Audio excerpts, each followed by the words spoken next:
made the journey from Peckham to the West End in their iconic Robin Reliant, and so far it's all looking cushy for the return of the Trotters. Only Fools and Horses has been given a new lease of life as a brand new musical. We didn't trust you. We didn't think you'd get out the car. We didn't know what you'd be up to. You're dodgy lads. You could be anywhere in the ITV studios. So I thought I'd come and drag you in and make sure you're here. But you're here now. You were supposed to be in the car, weren't you? I know. Yeah. There was not enough room, mate. How's it all going?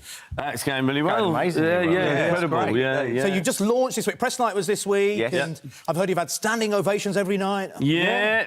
It's been fantastic. It's been incredible. We love doing it, and the audience, responds to that. And so it becomes a great big loving. Yeah. Only Fools is loved by so many people, and it's become, it's such... I hesitate to use the word iconic, but well, it is, doesn't it? Absolutely. And, everybody has such an affection for it. So, for a while it was, there was a bit of a weight on the shoulders. Yeah. But as soon as we started actually writing with Jim Sullivan and, working the plot out and... Yeah, that's what people don't realise, that Sullivan's sons are still around and they are really playing a big part in the Only Fools sort of heritage, aren't they? Well, yeah, it was John Sullivan, sadly, was working on this when he died. So as a legitimacy, for all the fans of Only Fools and Horses, that it was John Sullivan's last project. And have any of the original cast from the TV show been to see it? No, we banned them. We don't allow them anywhere near it. No, we've had a few. We had Boise and Mickey Pearce at the press John night. Chalice. Yeah, John's brilliant. Yeah, it was amazing. And David Jason was very gracious and said that he'd keep away on the opening. Because he knows the pressure.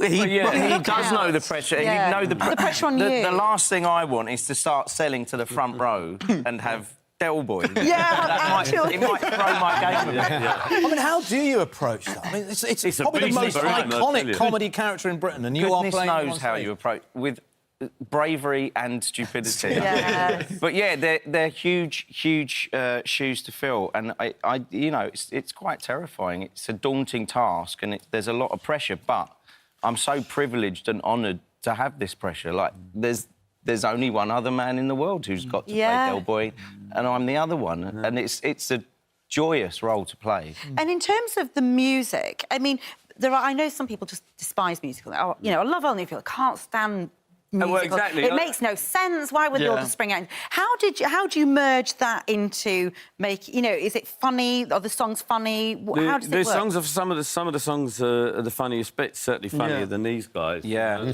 We need them. We need the songs. John Sullivan had started work with Chaz Hodges, as I say, so that also, for me, meant I got it straight away. I thought, well, that's a fantastic marriage of, two old London comedy styles. And can you really... you can really say... you're all singers, are you? Darling. Why do you have to say that? Don't get it started. Yeah. I mean, it looks like Billy Idol. Billy Idol's dad. With the rebel years to cry more. You can't stop all singing. I told you. And where do you start from the very beginning in the Only Fools story? Where do you start? We're set in '89, right? So it comes at a very interesting crossroads for both Del and Rodney. Rodney is flying the nest and getting out from under Del's wing, and so Del suddenly takes restock of his life and goes, well, what am I if I'm not a provider for these? So we meet them both at a very interesting And will this show make you all millionaires by this time next year?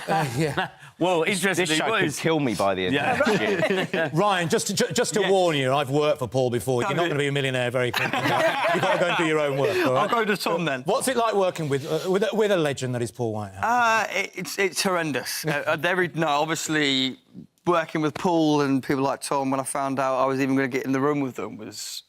I was a massive fan anyway, but I have to say it's great. Makes me laugh, makes me want to laugh the whole time, but also makes me want to cry. He's a legend. They say never meet your heroes. And you didn't. No. But Paul, you gave our Adil his big break as Citizen Khan. No, I'm sorry. Have you got any complaints about Citizen Khan? Please apologise to camera number two. I'm really sorry. Just to clarify, so I played the character for the first time in Paul and Charlie Higson's show, Bellamy's People, and thank you very much for that. And on Down the Line on the radio. And Down the Line on the radio as well, Yeah, but you didn't really need any help, did you, Adil? No, well, I did. I can't get over your hair. You're absolutely brilliant. It's Billy Idol and everyone else, thank you very much for joining us. Top man. Thank you, guys. Good luck with the rest of the run. It's running for quite a while, right? Yeah.